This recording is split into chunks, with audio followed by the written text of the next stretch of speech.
Devenu chancelier, Hitler dissout une nouvelle fois le Parlement allemand pour se dégager une nouvelle majorité.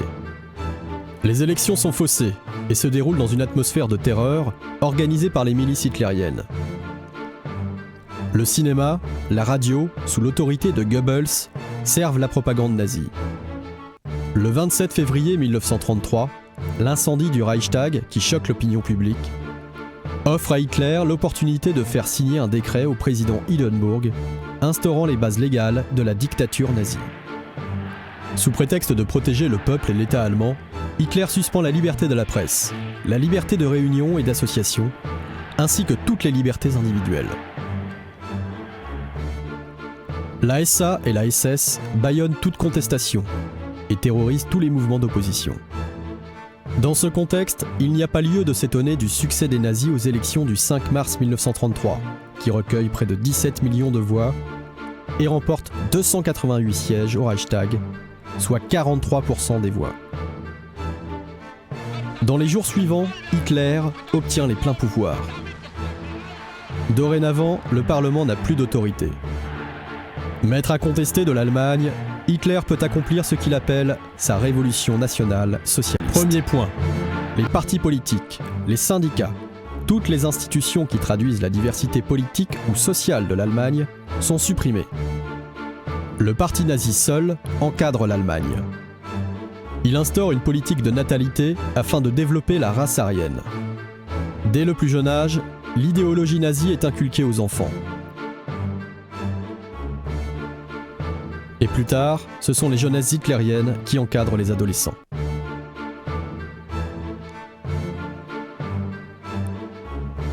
Deuxième point, en mai 1933, Goebbels, ministre de la Culture et de la Propagande, commande l'autodafé.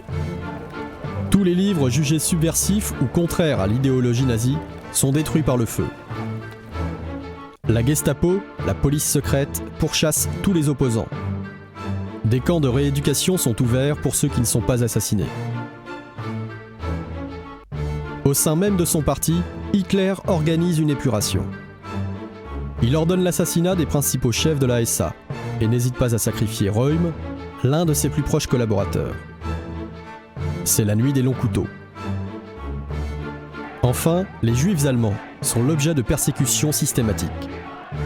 Les magasins sont boycottés. Ils sont écartés de la fonction publique, des professions libérales, des carrières universitaires, des métiers de la presse, du théâtre, de la radio, du cinéma. Le régime hitlérien les pousse à quitter l'Allemagne. 150 000 juifs allemands sur 500 000 prennent le chemin de l'exil. Parmi eux, Einstein. Pour ceux qui restent, le cauchemar ne fait que commencer. En 1934, Hindenburg rend son dernier souffle à 86 ans.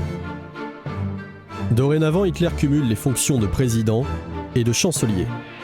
Ce coup d'État constitutionnel marque l'avènement de la dictature hitlérienne. Le plébiscite, orchestré par la propagande nazie, vient couronner le sacre d'Hitler. 90% de oui font de lui le dictateur absolu.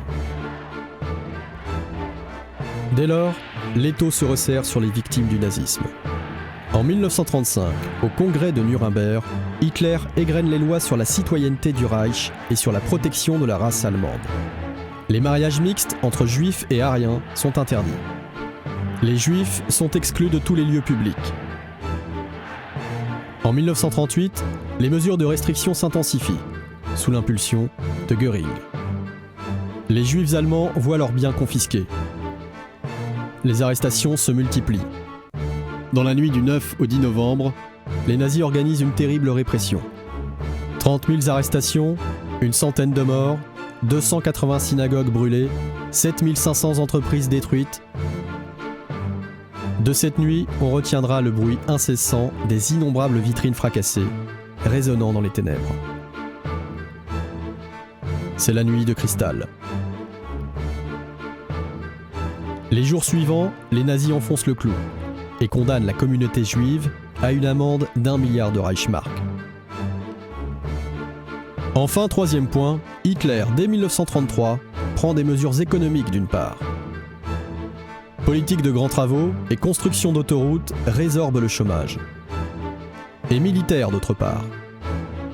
L'Allemagne nazie se prépare à la guerre.